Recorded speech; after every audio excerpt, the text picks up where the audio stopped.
پھر تیسرے صفحے کا کلام پڑھنے کے بعد عزیز میاں گویا ہوئے کہ آپ بار بار صفحہ دکھانے کی تکلیف نہ اٹھائیں اور وہیں سے مجھے صفحہ نمبر گوش گزار کر دیں, میں کلام سنا دوں گا. اگلے ہی دن فرادیبہ کا بیان اخباروں کی زینت بنا کہ دیوان حافظ کا حافظ پہلی بار دیکھا کہ جسے دیوان صفحہ نمبر کے ساتھ یاد ہے. اہل فارس کو فن قوالی کی طرف رغبت دلانے میں عزیز میاں نے مرکزی کردار ادا کیا ہے اور اب بھی ایران میں عزیز میاں کی قوالیاں سنی جاتی ہیں. انقلاب ایران کے بعد امام خمینی سے بھی طویل ملاقات ہوئی اور ایران کے بعد بھارت اور یورپی ممالک میں بھی عزیز میاں نے اپنے فن کا مظاہرہ کیا اور درجنوں کامیابیاں سمیٹی. ایران کے واقعے کے بعد آپ کی شہرت پوری دنیا میں پھیل گئی اور آپ کی زندگی کا ایک نیا دور شروع ہوا.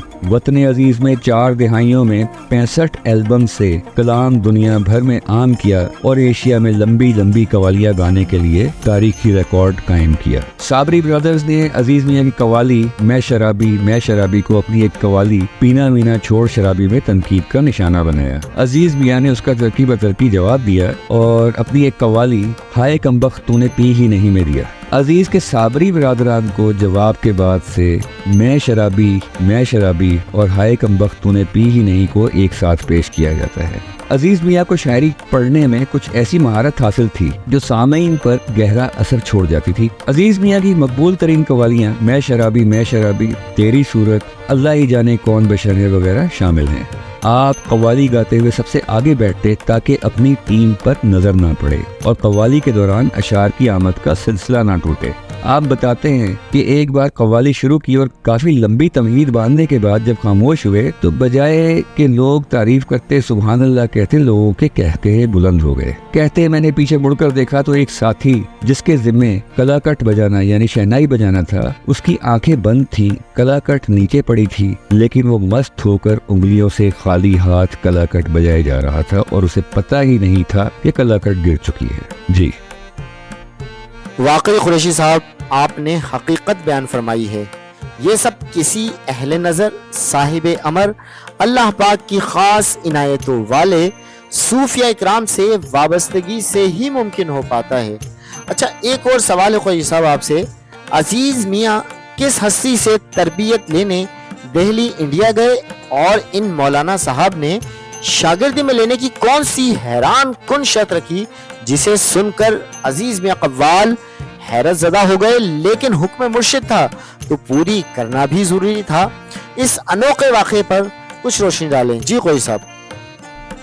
کلام لکھنے اور شاعری کرنے کے لیے ہر وقت معلومات کی ضرورت پڑتی ہے, اس لیے آپ کا زیادہ تر وقت مطالعے اور علمی گرہیں کھولنے میں لگتا تھا. آپ کی زندگی بزرگوں اور اہل کشف لوگوں کی تلاش میں گزری. جب بھی کسی کتاب کے کسی موضوع کو سمجھنے میں دشواری ہوتی تو کسی صاحب نظر کو تلاش کرتے کہ وہاں سے تشریح ہوگی اور درست معلومات ملیں گی. ایک انتہائی قابل ذکر واقعہ جسے کرامت کہا جائے تو غلط نہ ہوگا, راشد اشرف کی مرتب کردہ کتاب مولانا عبدالسلام نیازی سے ہے. واضح رہے کہ عزیز میاں نے اپنی زندگی میں یہ واقعہ کسی کو بیان کرنے کی اجازت نہیں دی تھی, اس لیے راشد اشرف صاحب نے اس راز کو عزیز میاں کے وصال کے بعد تش بند کیا. عزیز میاں جب فتوحات مکیہ کا مطالعہ کر رہے تھے تو انہیں اس میں دشواری پیش آئی, تو میاں محمد یاسین نے انہیں دلی جانے اور مولانا عبدالسلام نیازی سے ملنے کا مشورہ دیا. مقصد وحدت الوجود کا فلسفہ سمجھنے کا تھا. مولانا عبدالسلام چشتیہ سلسلے کے صوفی اسکالر تھے اور سخت جلالی طبیعت کے مالک تھے. میاں یاسین نے متنبہ کیا کہ مولانا کی ہر بات معنی رکھتی ہے اور صرف اہل طریقت ہی ان کی بات کا اصل مطلب سمجھ پاتے ہیں, تو ان کی ہر بات پر بلا تعامل عمل کرنا, پریشان نہ ہونا اور عشاء کے بعد نہیں ٹھہرنا, یعنی عشاء کے بعد انہیں ڈسٹرب نہ کرنا. مولانا صاحب کی عمر اس وقت 90 سے تجاوز کر چکی تھی اور آپ مفسر قرآن, محدث اور میدان تصوف کے شاہ سوار تھے. کراچی یونیورسٹی کے ڈاکٹر ابو اللیث صدیقی, بھارت کے صدر ڈاکٹر ذاکر حسین, جوش ملیح آبادی اور مولانا فضل الحق پانی پتی اور مولانا مودودی جیسی شخصیات مولانا کے شاگردوں میں شامل تھیں.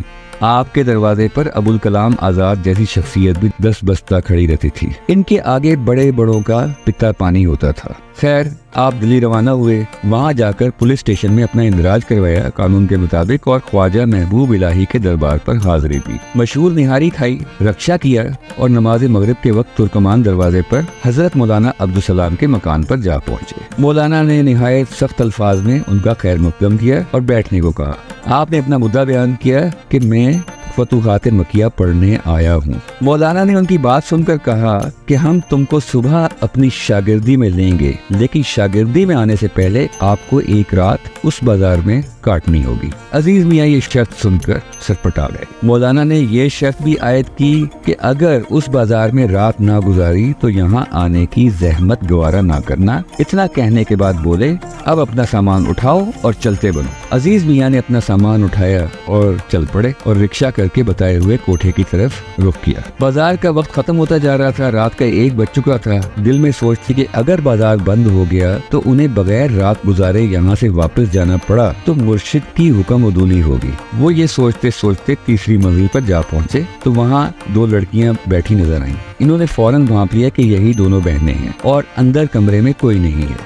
آپ بوجھل قدموں سے کمرے میں داخل ہوئے، اپنا بستر رکھا۔ کمرہ بہت سلیقے سے سجا ہوا تھا، چاندنی بچھی تھی اور گاؤ تکیہ لگا ہوا تھا۔ ایک ہارمونیم اور طبلہ رکھا تھا، لیکن سازندہ کوئی نہیں تھا۔ عزیز میاں نے جیب سے پرس نکال کر سامنے رکھا اور لڑکیوں سے گانے کی فرمائش کی اور سر جھکا کر بیٹھ گئے کہ اچانک لڑکیوں کے کہکہے نے انہیں پریشان کر دیا۔ آپ نے تعجب کے عالم میں پوچھا کہ کیا ہوا، تو بڑی بہن نے جواب دیا کہ ہم نے آپ جیسا تماش بین آج تک نہیں دیکھا۔ عزیز میاں نے کہا کہ کیا مجھ میں سرخاب کے پر لگے ہیں یا کوئی اور بات ہے جو آپ کہہ رہی ہیں کہ میرے جیسا تماش بین نہیں دیکھا؟ تب وہ بولی کہ نہ تو آپ میں کوئی سرخاب کے پر لگے ہیں، نہ آپ میں کوئی انوکھی بات ہے۔ بات یہ ہے کہ اس کوٹھے پر بڑے بڑے نواب آتے ہیں، لیکن بستر ہمارے ہی ہوتے ہیں۔ آپ واحد تماش بین ہیں جو بستر ساتھ لائے ہیں۔ عزیز میاں نے کہا کہ میں پردیسی ہوں اور پاکستان سے آیا ہوں۔ یہ بستر میرا رخت سفر ہے اور میں صرف اس کوٹھے کے لیے نہیں آیا، نہ ہی سیر و تفریح کے لیے آیا ہوں، بلکہ میرے استاد نے مجھے ایک رات یہاں گزارنے کا حکم دیا تھا،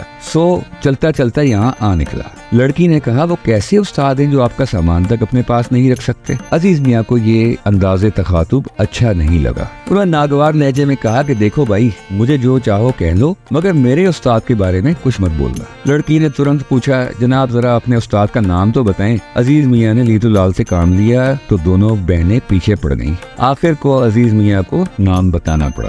عزیز میاں کے منہ سے مولانا عبدالسلام کا نام نکلنا تھا کہ لڑکیوں پر دیوانگی طاری ہو گئی۔ وہ عزیز میاں کے قدموں سے لپٹ گئیں اور رونے لگی اور دیوانہ وار کہنے لگی کہ آج وعدہ پورا ہو گیا۔ عزیز میاں یہ دیکھ کر حیران و پریشان ہو رہے تھے۔ انہوں نے لڑکیوں کو اپنے قدموں سے اٹھایا اور اس راز سے پردہ اٹھانے کو کہا۔ انہوں نے بتایا کہ چند سال پہلے یہ دونوں بہنیں بہت قسم پرسی کی حالت میں رہ رہی تھی اور اکثر فاقوں کی نوبت بھی آ جاتی تھی، تو کہتی ہے کہ ہم نے حضرت مولانا کی خدمت میں حاضر ہو کر حالات کی بہتری کی دعا کی۔ آپ نے دعا فرماتے ہوئے نصیحت کی کہ تمہارے پاس صرف 3 آدمی آیا کریں گے، تم صرف ان کو اپنا گانا سنانا۔ یہ 3 آدمی ہفتے میں 2 دن گانا سننے آتے ہیں اور ان تینوں کا کس مذہب سے تعلق ہے ہمیں پتہ نہیں، نہ ان کا نام پتہ جانتے ہیں، لیکن صورتحال یہ ہے کہ اس کوٹھے پر اب ہم سب سے زیادہ مالدار ہیں۔ ہم ہر جمعرات کو بابا جی کے پاس سلام کے لیے حاضر ہوتی ہیں اور التجا کرتی ہیں کہ کبھی ہمارے غریب خانے پر تشریف لائیں۔ آپ ہمیشہ ایک ہی بات کہتے ہیں کہ جب بھی میرا کوئی شاگرد تمہارے پاس آئے تو سمجھنا میں آ گیا۔ تو آج یہ 8-10 سال کا انتظار ختم ہو گیا۔ یہ کہہ کر چھوٹی بہن نے عزیز میاں کا سامان اٹھایا اور اندر کے کمرے کی بڑی الماری میں رکھ دیا۔ ان کے لیے فوراً کھانے کا بندوبست کیا۔ کھانے کے بعد انہیں جو کمرہ آرام کے لیے دیا گیا وہ انتہائی سجا ہوا تھا، اور جب صبح ہوئی تو ان کے لیے انتہائی پرتکلف ناشتہ آیا۔ ناشتہ کرنے کے بعد جب مولانا کی خدمت میں حاضری دینے کے لیے نکلنے لگے تو دونوں بہنوں نے انہیں رخصت کیا اس وعدے پر کہ مولانا سے اجازت لے کر روزانہ آپ یہی قیام کریں گے۔ تو جب عزیز میاں نے مولانا کی خدمت میں حاضری دی تو مولانا دیکھ کر مسکرائے اور فرمایا کہ کہو میاں، بندوبست اچھا ہو گیا، کوئی پریشانی تو نہیں ہوئی؟ انہوں نے ہاتھ باندھ کر مولانا سے کہا، حضور یہ سب آپ کی نظر کرم کا نتیجہ ہے۔ اس کے بعد مولانا نے عزیز میاں کو باقاعدہ اپنی شاگردی میں لے لیا اور مولانا کے پاس دن گزارنے کے بعد حسب وعدہ کوٹھے پر پہنچے۔ عزیز میاں تقریباً 1.25 سال مولانا کے پاس پڑھتے رہے۔ اس دوران ان 2 بہنوں نے کافی سارے ان کے جوڑے سلوائے اور ہر صبح جو وہ جوڑا تیار کر کے ٹانگتی تھی اس میں خاموشی سے کچھ پیسے رکھ دیتی تھی جو عزیز میاں کی ضرورت سے بھی زیادہ ہوتے تھے، یعنی اتنا انہوں نے ان کا خیال کیا۔ یہ واقعہ اس لیے یہ قابل ذکر ہے کہ اس میں مولانا صاحب کی 10 سال پرانی پیشن گوئی کہ جب میرا کوئی شاگرد تمہارے پاس آئے تو سمجھنا میں آیا تھا، یہ سب بتا رہی ہے کہ عزیز میاں کو جو عطا داتا صاحب سے ملی وہ خالی قوال بننا نہیں تھی، بلکہ انہیں روحانی طور پر بھی نوازا گیا تھا، اور ہر میدان میں کامیابی کی وجہ یہی روحانی فیض تھا۔ عزیز میاں نے اپنے بچوں کے نام بھی انہی شعراء اور ادیبوں کے نام پر رکھے جن کا کلام وہ اپنی قوالی میں پڑھا کرتے تھے۔ ان کے بچوں کے نام امیر خسرو میاں، شیراز علی میاں، بو علی میاں، شمس تبریز میاں، میاں جنید بغدادی، میاں شبلی نعمانی، میاں فرید الدین عطار، فرحان عزیز میاں، عمران عزیز میاں اور دیگر بزرگوں کے نام پر رکھے۔ وہ یہ کہا کرتے تھے کہ اگرچہ قوالی سے میرا روزگار وابستہ ہے، لیکن خوشی اس بات کی ہے کہ اس فن کے ذریعے عبادت بھی کر رہا ہوں۔ خیر، آپ کی زندگی عجائبات سے بھری پڑی ہے۔ جی سر، ویسے روحانیت بھی ہر کسی کی سمجھ میں نہیں آتی، لیکن مرشد کو پتا ہوتا ہے کہ کیسے مرید کی نفس کشی کروانا ہے اور کیسے اپنے مرید کی تربیت کرنا ہے، مرشد بہتر جانتے ہیں، اور ایسا ہی عزیز میاں صاحب کے ساتھ اس واقعے میں ہوا۔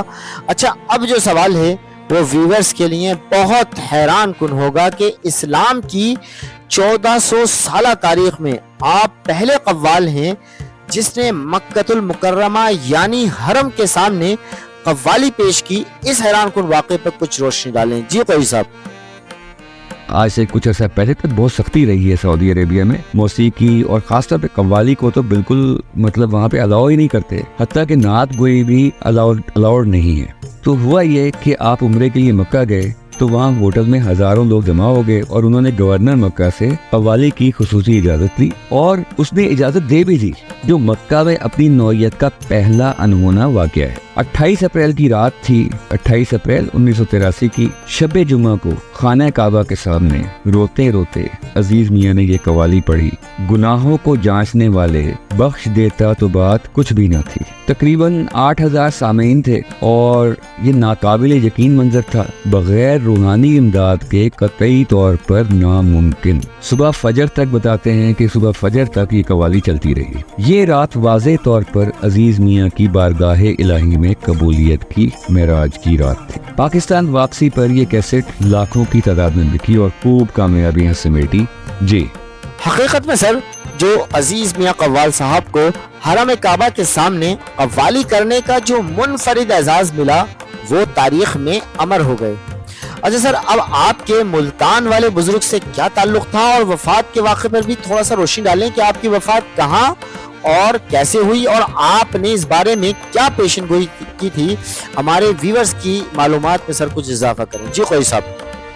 حضرت صوفی ناظر حسین چشتی نظام ملتانی المعروف توتا والی سرکار یعنی شہتوت والی سرکار آپ کے مرشد تھے۔ توتا والی سرکار اس لیے کہا جاتا تھا کہ صوفی ناظر کے مرشد ہری پور سے ان کے لیے آپ نے شہتوت کی کلمیں بھجوائیں اور آپ کو حکم دیا کہ اپنے احاطے میں لگاؤ۔ اس طرح وہاں توت کا جھنڈ ہو گیا اور آپ کو لوگوں نے توتوں والی سرکار کہنا شروع کر دیا۔ ایک دن آپ نے عزیز میاں کی ایک کیسٹ بھیج دی اور آپ کی قوالی جنت آ تو میرا طواف کر حضور میرے دل میں رہتے ہیں، یہ سن کر آپ کی تلاش میں جستجو میں لاہور آ گئے اور آخرکار ملاقات ہوئی۔ پھر ملاقات میں روحانی راز منکشف ہوئے اور یوں آپ دونوں کو ایک دوسرے سے والہانہ محبت ہو گئی۔ اب عزیز میاں کے ملتان کے چکر شروع ہو گئے، جب وقت ملتا آپ چلے جاتے اور آپ اپنے مرشد سے مل کر آ جاتے۔ یہ عمر عزیز کا آخری دور تھا۔ آپ کو کام سے بہت لگاؤ اور بہت محبت تھی اور صحت کو کام پر قربان کر دیتے تھے۔ کہتے تھے کہ تھکن میں زیادہ بہتر پرفارم کرتا ہوں۔ ہیپیٹائٹس سے حالت دن بدن خراب ہوتی جا رہی تھی، جگر جواب دے چکا تھا، پھر بھی مہینے کے 40 پروگرام کرتے۔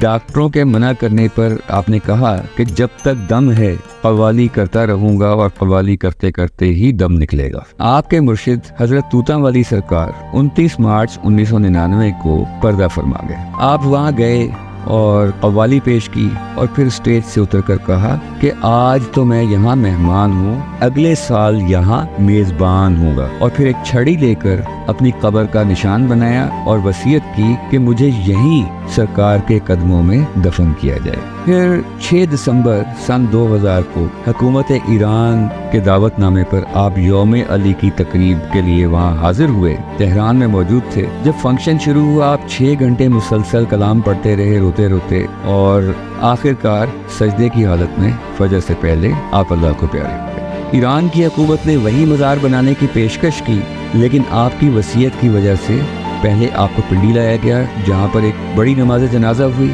اور پھر آپ کو ملتان مرشد کے قدموں میں وصیت کے عین مطابق دفن کیا گیا۔ مرشد اور مرید کی محبت ایسی تھی کہ دونوں کے مزار ایک دوسرے کے مشابہ ہیں اور کوئی فرق محسوس نہیں ہوتا، اور کچھ لوگوں کے مطابق آپ کی قبر سے آج بھی قوالی کی آوازیں آتی ہیں۔ ماشاء اللہ قریشی صاحب، کسی بھی صاحب ایمان مسلمان کی خواہش ہوتی ہے کہ جب بھی موت آئے تو رب کا اور رب کی پسندیدہ ہستیوں کا نام ہی لب پر ہو۔ آخر میں سر میں آپ کا بہت شکر گزار ہوں کہ آپ نے عزیز میاں قوال صاحب کی زندگی کے جن چھپے ہوئے رازوں پر آج گفتگو کی ہے وہ یقیناً ناظرین کو ضرور پسند آئے گی۔